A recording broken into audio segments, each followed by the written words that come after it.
Hello everyone, welcome back to my channel. 12 सितंबर को मैंने sample question paper term 1 class 12 जो लेटेस्ट सैम्पल पेपर रिलीज़ किया है सीबीएसई ने फॉर 2021-2022 बैच, वो मैंने डिस्कस किया था। And I had given you a general idea about what the paper is like along with the discussion of the reading section जिसमें 2 comprehension passages आते हैं। I had promised you मैं इसका second part जल्द से जल्द लेकर आऊँगी। So today here I am और आज हम literature discuss करेंगे। literature section MCQs along with the marking scheme हम इसे discuss करेंगे। Don't miss the first part of this video, otherwise there are so many things which you will not be able to understand. Third part जो मैं इस video का लेकर आऊँगी, in that I will be discussing the MCQs, दैट इज multiple choice questions based on the writing skills section B. Alright, before we move on मैं आपको बता दूं this question paper format is relevant for classes 9 to 12 and it's a must watch, I am telling you. और मैं यहाँ पे आपको strategy भी बता रही हूँ कि कैसे MCQs को अटेम्प्ट करना चाहिए। By the way, if you have missed out ASL on my channel, speaking and listening, आप watch कर सकते हैं because that will be very helpful for building up your score for internal marks. Moreover, so एक MCQs multiple choice questions हम कैसे attempt करना चाहिए, क्या strategy होती है, that also I'm sure you must watch. तो इस वीडियो में हम फिर डिस्कस करते हैं literature from the sample paper. उससे पहले मैं आपको बता दूं 90 मिनट्स का आपका पेपर है MCQ बेस्ड, जो आपको OMR शीट पे फिल करना है। You can see the OMR sheet. अगर आपको नहीं पता कि OMR शीट क्या होती है तो आप मेरे स्क्रीन पे देख सकते हैं। This is what it is like. इसमें 4 ऑप्शन होते हैं और आपको एक फिल करना होता है, एक कलर करना होता है circle. Please pay attention, this is something very important. जो आपका टर्म 1 का एग्ज़ाम होने वाला है, फर्स्ट बोर्ड एग्ज़ाम, वो 40 मार्क्स का है। अच्छा, बहुत ज़्यादा कन्फ्यूजन है कि 60 क्वेश्चंस होंगे, 50 अटेम्प्ट करने हैं, फिर 40 मार्क्स का कैसे है ये। सो मैंने first part of this video में भी एक्सप्लेन किया था, बट आई थिंक कि अभी भी कुछ लोगों को कन्फ्यूजन है। So I have written it here in bold, you can see on my screen. Please see here that total questions in the paper, board examination paper term 1 for English and likewise of course class 9, 10, 11 maybe follow होगा same pattern. So for classes 9 to 12 this is relevant, just pay attention. The total questions in the paper are 60. उसमें से आपको attempt कितने करने हैं? 50. तो फिर ये 40 मार्क्स का कैसे है? If you look at this, अगर हम 0.80 को 50 से मल्टीप्लाई करेंगे 40 आता है। दैट मीन्स कि 1 question is for 0.80 marks, 1 question is not for 1 mark. So I hope you're able to understand, children, कि total questions in the paper 60, number of questions to be attempted 50 and 1 question is for 0.80 marks. General instructions देख लेते हैं। Paper contains 3 sections. All 3 sections are compulsory. Section A reading has 18 questions, जिसमें से आपको total 14 questions करने हैं। Specific instructions होते हैं, जिस तरह का क्वेश्चन होता है उसमें आपको पर्टिकुलरली इंस्ट्रक्शन देखने को मिलेंगे, तो please follow them. Section B is writing skills, जिसमें 12 क्वेश्चंस होंगे and you only have to attempt 10 questions. Section C is literature, 30 questions हैं and you have to attempt 26 questions. कभी भी ये मत सोचिए चिल्ड्रन दैट अगर 10 क्वेश्चंस हैं अटेम्प्ट करने हैं एंड 12 गिवन हैं और आप पूरे 12 कर लोगे तो आपको एक्स्ट्रा मार्क्स मिल जाएंगे। नहीं, you are taking a big risk here. Alright, so don't think that the examiner is a fool, please, and just follow instructions diligently whatever is given in the question paper. So आज हम literature section देखते हैं। Let's get familiarized with the kind of question paper that is going to come in the upcoming exams. बहुत सारे बच्चों के इस समय मिड टर्म एग्जाम्स भी चल रहे होंगे and I am sure the same kind of pattern will go in your mid term exam also. Be with me till the end of the video and let's revise literature for your exams plus let's get familiarized with the term 1 board sample paper for class 12. Here we come to the literature section. Children, आपको ध्यान रखना है ये पूरा 3 parts में divided है, reading, writing and literature. पूरा MCQ based होगा. ऑलराइट, अब लिटरेचर की जब हम बात करते हैं तो यहाँ आप देखोगे this section is subdivided into 5 subsections भी बोल सकते हैं हम. So this should be question number 5, 6, 7, 8 and 9. अगर आप फर्स्ट 4 देखोगे इसमें question number 5, 6, 7, 8 then you will realise that children they are RTCs, reference to context है. दैट मीन्स कि एक्सट्रैक्ट गिवन है और एक्सट्रैक्ट में से 5 questions each are given. 5 parts हैं फॉर एवरी RTC गिवन या every extract given here. Alright. अच्छा, एक चीज और ध्यान रखनी है आपको कि टोटल 30 क्वेश्चंस हैं इस सेक्शन में but you have to only attempt 26 questions. Remember, जितना बोला जाएगा आपको उतने ही सब सेक्शंस में से क्वेश्चंस अटेम्प्ट करने हैं. You never get extra marks extra questions attempt करके. Okay, let's look at question number 5 here. It's an extract, of course, from Lost Spring Flamingo. Okay, let's read it. I have nothing else to do, he mutters, looking away. Sahib-e-Alam is talking to Anis Jung here. Go to school, I say glibly, realizing immediately how hollow the advice must sound. There is no school in my neighborhood. When they build one, I will go. If I start a school, will you come? I ask, half joking. Yes, he says, smiling broadly. A few days later, I see him running up to me. Is your school ready?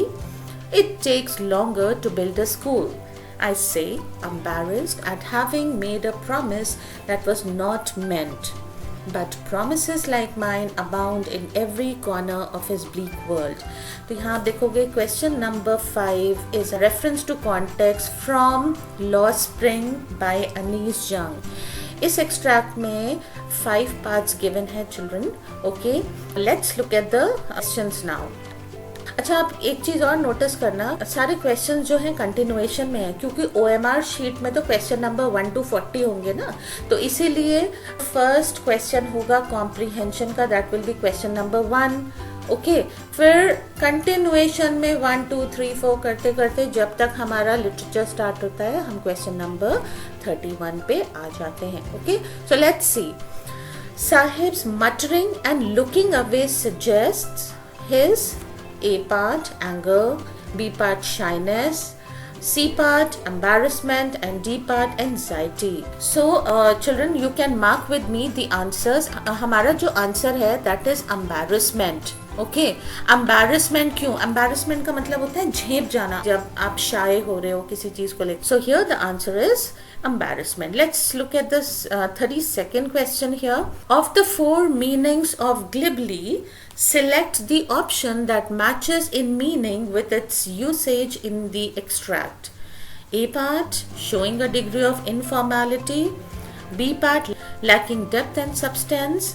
C part, being insincere and deceitful. D part, speaking with fluency.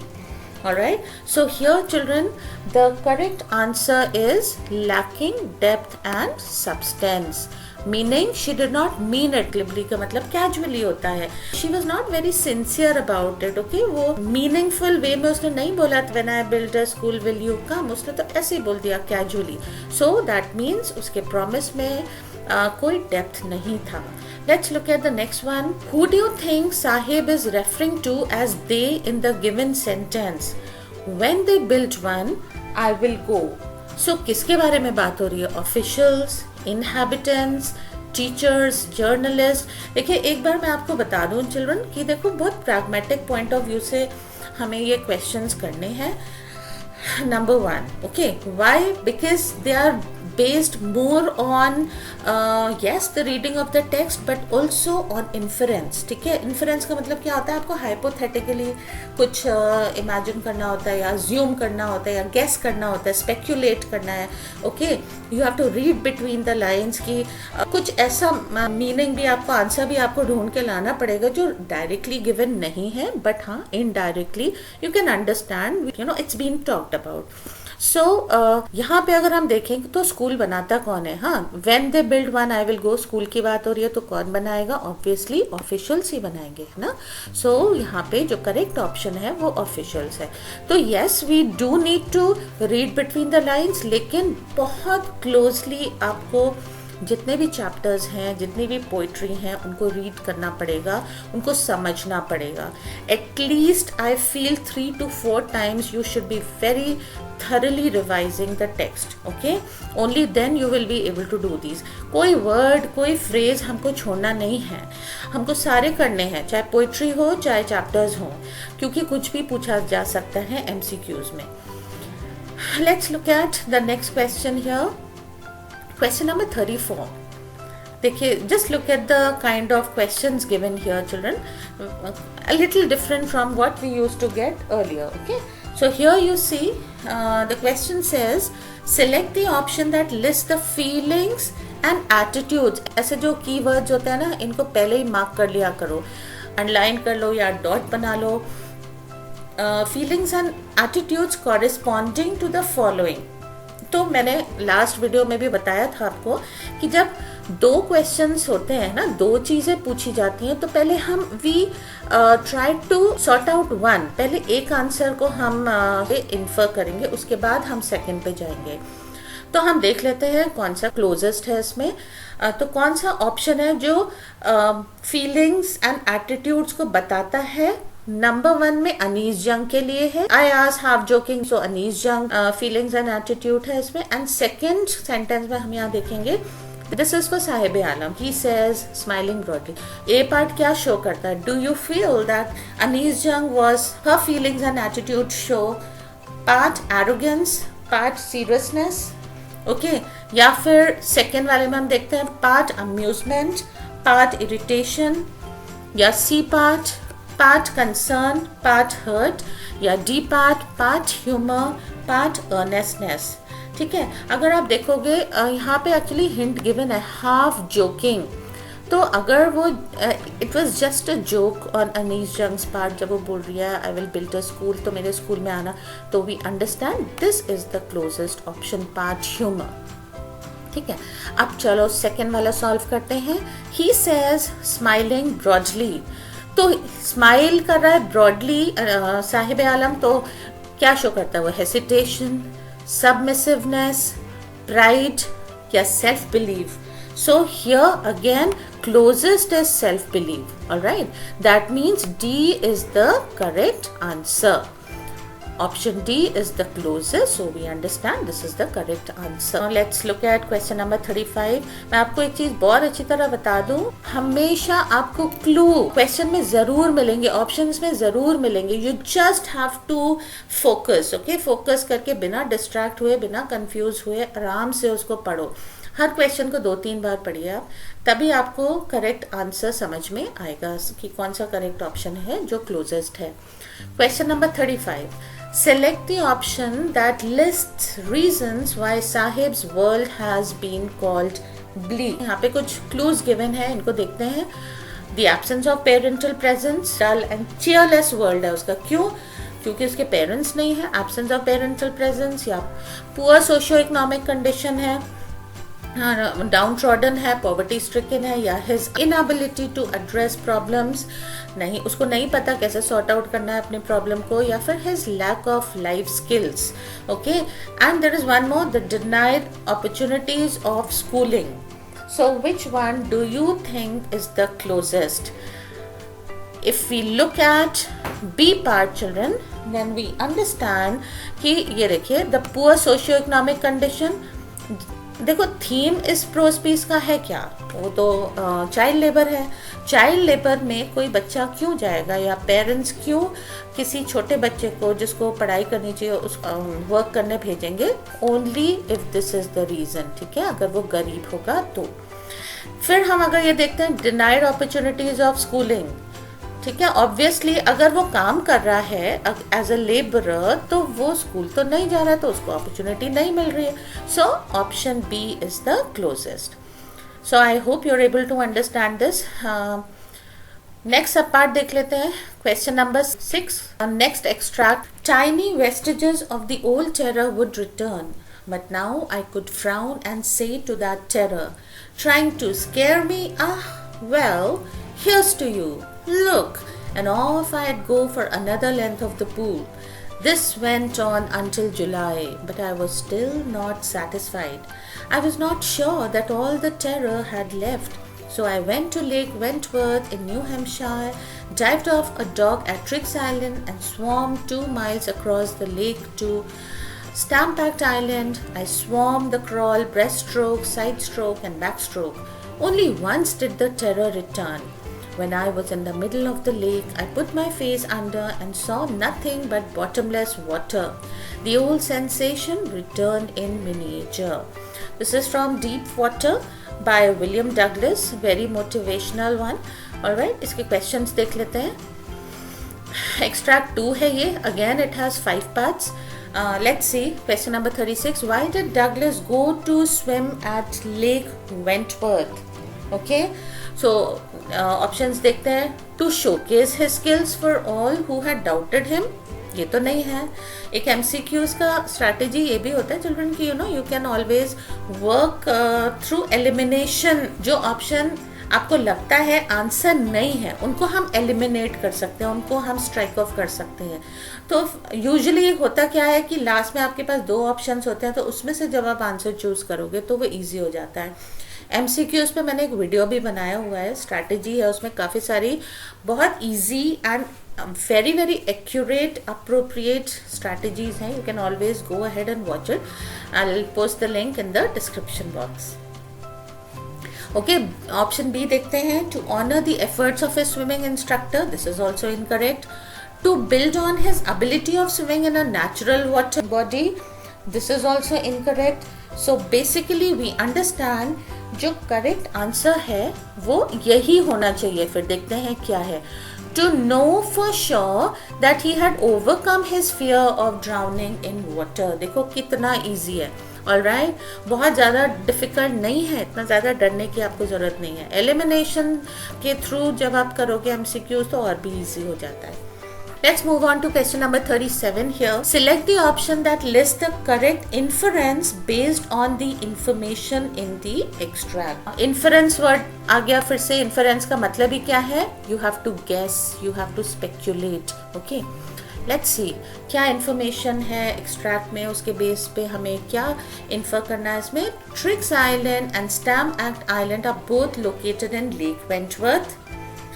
B part, Lake Wentworth is a part of Triggs Island. C part, Stamp-Act Island is 2 miles away from New Hampshire.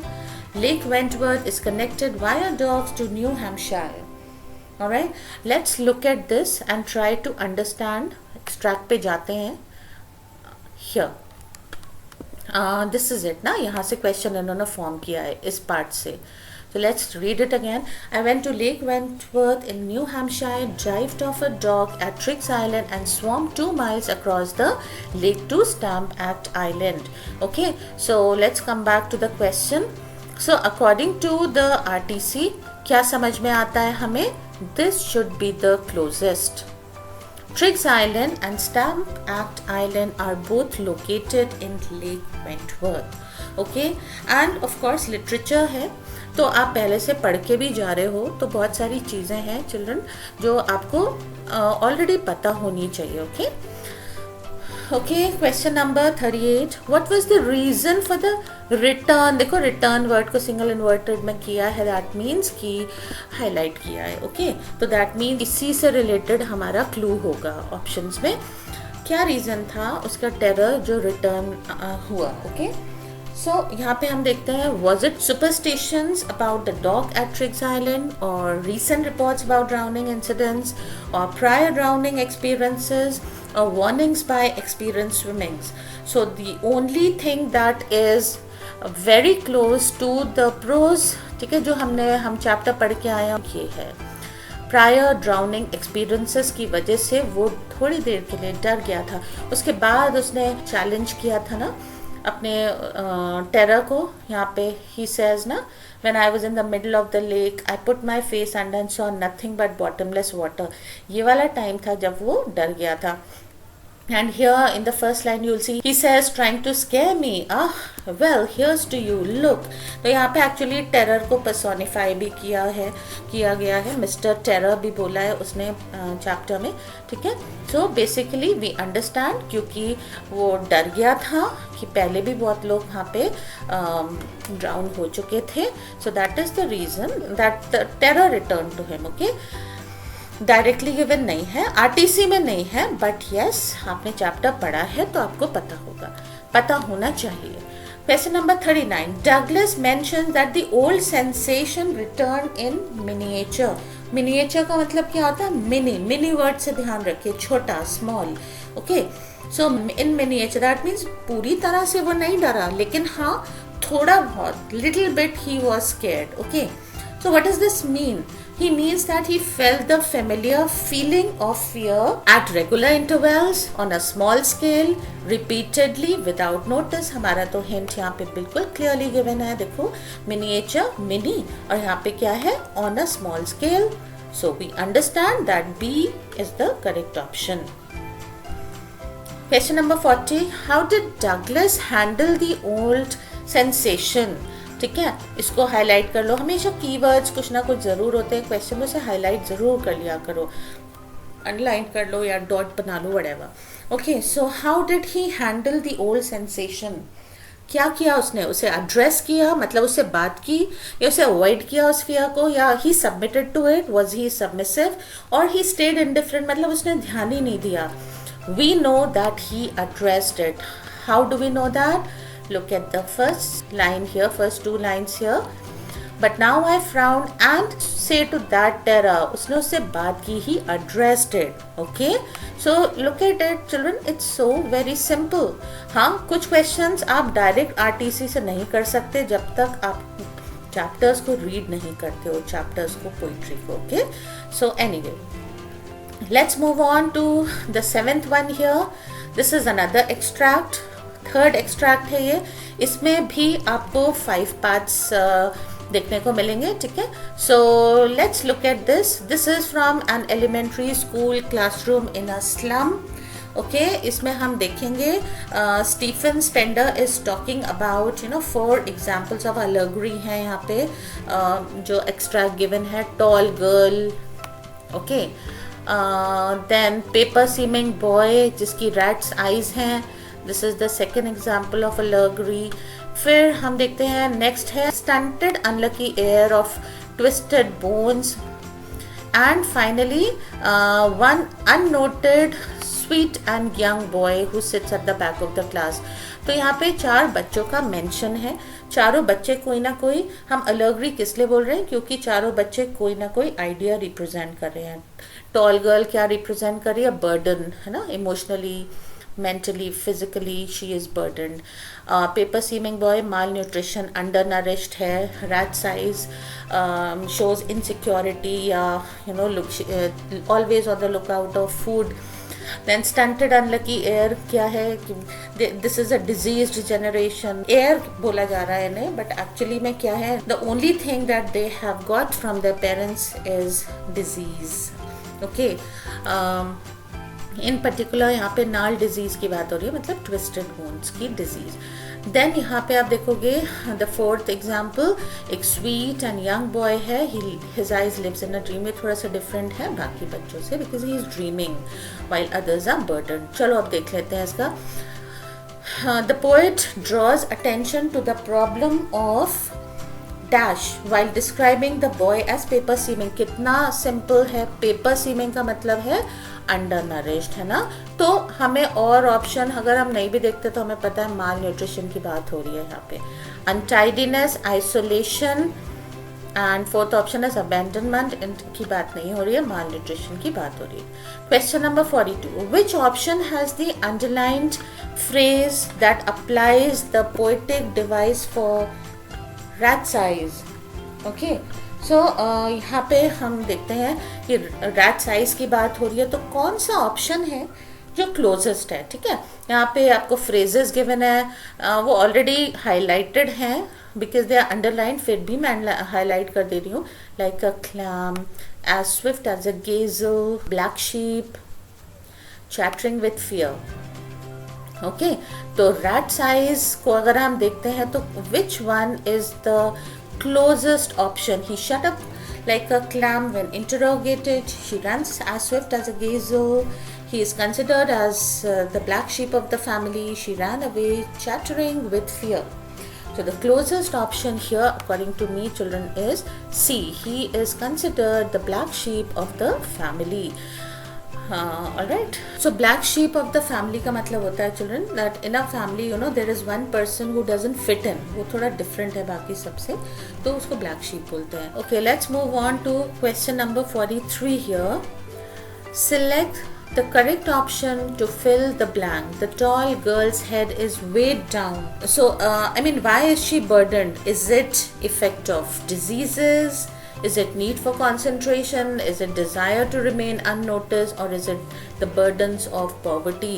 Weighed down phrase अगर आप देखोगे तो आपको already यहाँ पे hint मिल रहा है burden. आप वे डाउन तो तभी करोगे ना जब आपके ऊपर बर्डन होगा. So the correct option is D, burden of poverty. Basic reason तो यही है ना कि why these children are undergoing such a pathetic life. That's because they are all poverty stricken, down trodden है, बर्डन ऑफ पॉवर्टी एंड के ऊपर. Question number 44. The literal meaning of reciting refers to delivering the lesson aloud. What does its figurative meaning refer to? जब हम figurative meaning की बात करते हैं तो actually किसी poetic device, figure of speech की बात हो रही होती है. ठीक है, so यहाँ पे देख लेते हैं. Option A, showing extra interest in the lesson. Option B, carrying his father's disease. C part, resigning to his disease and condition. Resigning means to give up, बिल्कुल give up कर दिया, submissive हो गए. Voicing the poor conditions he lives in. हमें पता है कि they are not the ones who are in a position to voice their condition, तभी तो स्टीफन स्पेंडर इनके लिए आवाज़ उठा रहे हैं ना. So basically we understand that the second option, option B, is correct here. So reciting means carrying his father's disease figuratively. All right, let's look at question number 45 here. इसमें हम देखते हैं how does the unnoted pupil present a contrast to others. ये वो fourth बच्चे की बात हो रही है, फोर्थ स्लम एरिया का जो बच्चा है. ठीक है, वो दूसरों से डिफरेंट क्यों है, वो हमें ऑलरेडी अगर हम आरटीसी देखेंगे ना, let's go back and look at the RTC. Last two lines. At back of the dim class, one unnoted, sweet and young, his eyes live in a dream. अब वापस आते हैं इस पे, तो देखो ऑलरेडी हमें हिंट मिला हुआ. He appears to be in a world of dreams. But before we finalize, बाकी के options देख लेते हैं. He struggles with the fulfillment of dreams. He seems taller than most. He sits in the dimmest part of the classroom. So again we settle down for option A. That's the closest here, that's the correct answer. Next आ जाते हैं हम 8th one. Read the extract to attempt questions that follow. Again fourth extract है, फिर से 5 parts हैं. He said I was unhappy. That made my wife kind of mad. But he explained that he meant the modern world is full of insecurity, fear, war, worry and all the rest of it, and that I just want to escape. Well, who doesn't? Everybody I know wants to escape, but they don't wander down into any third level at Grand Central Station. But that's the reason, he said, and my friends all agreed. Everything points to it, they claimed. My stamp collecting, for example, that's a temporary refuge from reality. Well, maybe, but my grandfather didn't need any refuge from reality. So it's taken from the third level, alright, and देख लेते हैं. This extract has been taken from the third level Vistas का आपका first chapter है ये by Jack Finney. Question देख लेते हैं इसमें. Question number 46. Why did Sam's verdict make Charlie's wife mad? Okay क्यों वो अनहैप्पी हो रही थी, क्यों वो गुस्सा हो रही थी wife. Alright, let's look at the options. It made it difficult for her to accept that Charlie would consult a psychiatrist. B part, it seemed to suggest to her that she was the cause of Charlie's unhappiness. C part, it made her aware of Charlie's delicate state of mind. And D part, it offended her that Charlie and Sam collectively accused her. Okay so अगर आपने chapter अच्छे से पढ़ा है आप फौरन समझ जाओगे कि B is the correct option here. She was unhappy, she was mad because उसको ऐसे लग रहा था because of her Charlie was unhappy. Okay question number 47 here. Sam's explanation to the reaction of Charlie's wife was dash in that. All right. देख लेते हैं इसका correct answer क्या होगा. वॉज ही क्रिटिकल, जो उसका एक्सप्लेनेशन था क्या वो क्रिटिकल था या अग्रेसिव था या क्लैरिफाइंग था या एक्यूजेटरी था. ऑब्वियसली क्लैरिफाइंग ही था, है ना. वो लड़ाई थोड़ी कराना चाहता था चार्ली एंड लुइजा में. So obviously it was clarifying. Okay question number 48. Select the option that signifies the condition of people of the modern world. तो let's see the full question here. कुछ ऑप्शंस गिवन है इसमें और हमको देखना है right combination क्या है इनका. तो मॉडर्न वर्ल्ड में लोग कैसे होते हैं. Actually all of us are a part of the modern world ना. All of us are going, I mean we are apprehensive, we are anxious, हम बहुत डरे रहते हैं. So let's see the first one. Unsure, lazy, offensive, anxious, afraid. Okay, so the correct combination, let's try to infer it. A says 1 and 3, so is it unsure and offensive? No. B says 2 and 5, so is it that in the modern world people are lazy and afraid? Or C part, are people lazy, offensive and anxious? Or the D part, are the people unsure, anxious and afraid? All right, so here we see children that D is the correct answer. Okay, people in the modern scenario are unsure, तभी तो apprehensive है ना, and anxious, वही anxious meaning apprehensive and afraid. Question number 49. Just look at the kind of question given here. Okay ऐसा एक question हमने comprehension में भी देखा था लास्ट वीडियो में पार्ट 1 में, जब मैंने कॉम्प्रीहेंशन रीडिंग सेक्शन डिस्कस किया था तो उसमें भी ऐसा एक क्वेश्चन था कॉज एंड इफेक्ट वाला. वहाँ पे भी आई हैड टोल्ड यू कि इफेक्ट का मतलब क्या होता है, रिजल्ट. ओके अफेक्ट और इफेक्ट में हमें कंफ्यूज नहीं होना है. अफेक्ट का मतलब इन्फ्लुएंस, ए से जो स्टार्ट होता है. Effect here means result. तो कॉज एंड इफेक्ट मतलब every action has an equal and opposite reaction. ठीक है, वो वाली फिलॉसफी यहाँ चलेगी. देख लेते हैं. Cause Charlie's stamp collecting. Effect wandering into the third level. B part, everybody wants to escape. Effect, modern world full of insecurity. C part, Charlie's wandering into the third level. Charlie's stamp collecting. D part, modern world is full of insecurity and result as an effect everybody wants to escape. So children, this seems to be the closest option here. D part correct है यहाँ पे. Okay, modern world is full of insecurity, that is the reason that everybody wants to escape. बहुत difficult नहीं है, मैं बार बार repeat कर रही हूँ. थोड़ी सी practice and बहुत सारा revision where your chapters and prose poetry are concerned. Question number 50. Why didn't Charlie's grandfather need refuge from reality?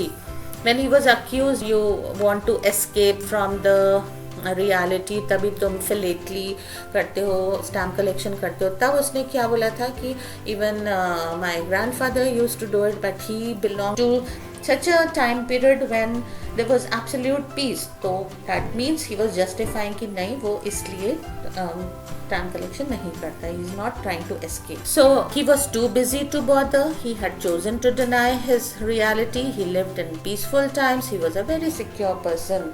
बहुत ही ज़्यादा simple है इसका answer. C part. He lived in peaceful times. Okay. So that's why Charlie also wanted to go back to that time period when things were peaceful.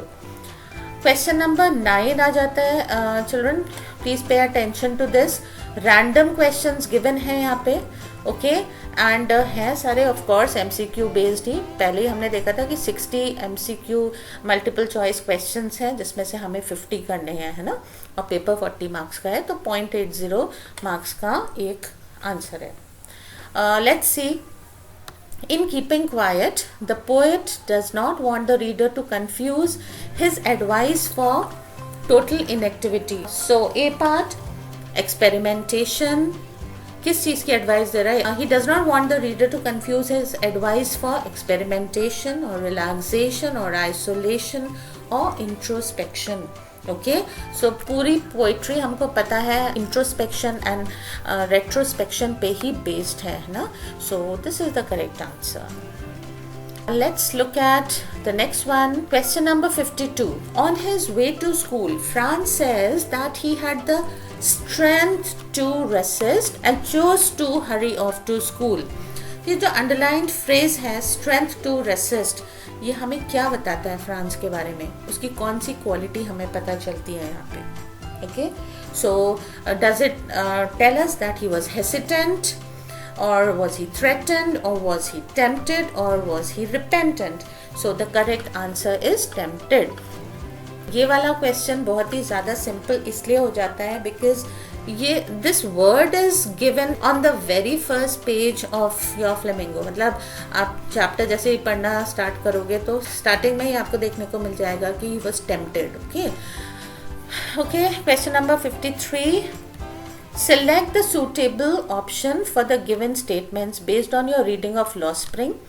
ठीक है, law spring को हम online कर लेते हैं. ऐसा एक question 1 and 2 how they are related to each other हमने कॉम्प्रीहेंशन में भी देखा था. So the first one is the writer notices that Sahib has lost his carefree look, and the second question says Sahib has had to surrender his freedom for 800 rupees per month. Okay, so let's see. First one is false but second is true. ठीक है, first option ये है, writer notices that Sahib has lost his carefree look. लेकिन वो क्या बोल रहा है, ये क्वेश्चन, ये ऑप्शन क्या बोल रहा है, option A, Sahib has had to surrender his freedom for 800 rupees per month. तो क्या फर्स्ट वाला फॉल्स है, had he not lost his carefree look. ठीक है, बी पार्ट देखते हैं, both 1 and 2 are false. That means कि the writer notices that Sahib has lost his carefree look भी फॉल्स है, and Sahib has had to surrender his freedom for 800 पर month. तो क्या फर्स्ट एंड सेकेंड दोनों फॉल्स हैं. ठीक है, फिर ये नेक्स्ट देखो, second is a fact but unrelated to one. Sahib had started working and he, is it unrelated की जॉब की वजह से ही हैड लॉस्ट. और डी पार्ट अगर हम देखेंगे, one is the cause for second. That means कि क्योंकि उसका केयरफ्री लुक लूज हो गया था तभी उसने जॉब किया था. ये बिल्कुल ऑपोजिट है. In this particular question children, मेरे को ऐसे लगता है कि there is something wrong because कोई भी इसमें करेक्ट ऑप्शन नहीं दिख रहा है मेरे को. Okay, like second is a fact but unrelated to one भी रॉन्ग है, one is false but second is, इसमें चारों ऑप्शन मुझे गलत लग रहे हैं. I am writing what the correct answer should be here. I am writing the correct answer here according to me. Okay, both 1 and 2 are true. This should be the correct answer children. अगर आप marking scheme download भी करोगे from the CBSE website, please make sure that you make this correction. I feel this should be both 1 and 2 are true. So the thing is, ये false की जगह इनको true देना चाहिए था. ठीक है, यहाँ पे false लिखा हुआ है, यहाँ पे actually true होना चाहिए था. Here it should have been true. Okay, I'm just writing it here. Okay. Anyway, sometimes there are errors. To err is human, to forgive divine. Okay, let's move on. Question number 54. Select the option that lists the qualities of Douglas's trainer. कैसा था trainer? Adventurous था, generous था, patient था, methodical था, encouraging था या courageous था? Let's see the 1 and 6 का combination adventurous and courageous. B में 3, 4 and 5 का combination patient, methodical and encouraging. ये ज़्यादा क्लोज लग रहा है. 2 and 5 का combination generous, encouraging. No, we don't know whether he was generous. And 1, 4 या 6 का combination adventurous, methodical and courageous. So B is the correct option here, children. Okay, so we understand he was very patient, he was methodical and he was encouraging. Encouragement नहीं करता वो तो William Douglas means सीख ही नहीं पाता. Question number 55. The metaphor let sky. Metaphor मतलब comparison हो गया ना. तो मेटाफर जो लेट स्काई है, अंडरलाइन कर लेते हैं, हाईलाइट कर लेते हैं, is used by Stephen Spender to bring out image of sky-high constructions in the slum, a response to death and destruction, the strong dreams and aspirations of the children, a sense of hopelessness and despair. D is the correct option here, children. Why? Because इसको ऐसे समझना है. अभी तक मेरे पास कोई request नहीं आई elementary school के लिए, सो मैं अभी तक एलिमेंट्री पे कोई वीडियो नहीं बना पाई हूँ. Anyway, alright. सो इसको ऐसे समझना है, जो लेड जो होता है ना वो कैसा मेटल होता है. It is toxic, heavy and toxic, है ना. कभी बोलते हैं ना कि the man was running as if he had lead in his pocket. उसका मतलब है कि उसकी पॉकेट्स में कुछ बहुत हैवी चीज़ भरी हुई है. That means he was running heavily. Okay, so यहाँ पे तो लेड एक ऐसा मेटल है जो टॉक्सिक भी होता है. So straight away you can understand this is the correct answer, a sense of hopelessness and despair. Let's move on. Question number 56. Sadow's servants leave his house, but none of them betray the secret of the American POW, that is prisoner of war. Select the option that explains this. क्यों ऐसा उन्होंने किया कि out of patriotism they left the house and they were all hardcore Japanese ना, तो उनसे ये tolerate नहीं हो रहा था कि एक POW, एक अमेरिकन सोल्जर को घर में हार्बर किया हुआ था, शेल्टर दिया हुआ था. So they left the house, but उन्होंने वो सीक्रेट को रिवील नहीं किया कि there is such a man in the house. इससे क्या पता चलता है हमें इन सर्वेंट्स के बारे में?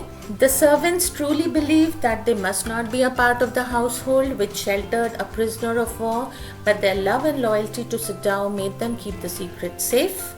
Or B part, the servants knew that any information about the POW would result in punishment for them and their families, which is why they revealed nothing. C part, the servants were superstitious and scared with the white man on the premises and consequently chose to remove themselves and stay silent about the situation. And D part, the servants did not want to incur the wrath of Dr. Sadao and lose their jobs, therefore they chose to exit instead and return later. So here we realize, children, A part is the most appropriate one. Okay, फिर से देखते हैं. Servants truly believe that they must not be a part of the household which sheltered a prisoner of war, but their love and loyalty to Sadao made them keep the secret safe. Okay, they were yes, patriotic, but they were also loyal towards their masters. Question number 57. Classify 1 to 4 as a fact और opinion based on your reading of the third level. ये भी काफ़ी different question है.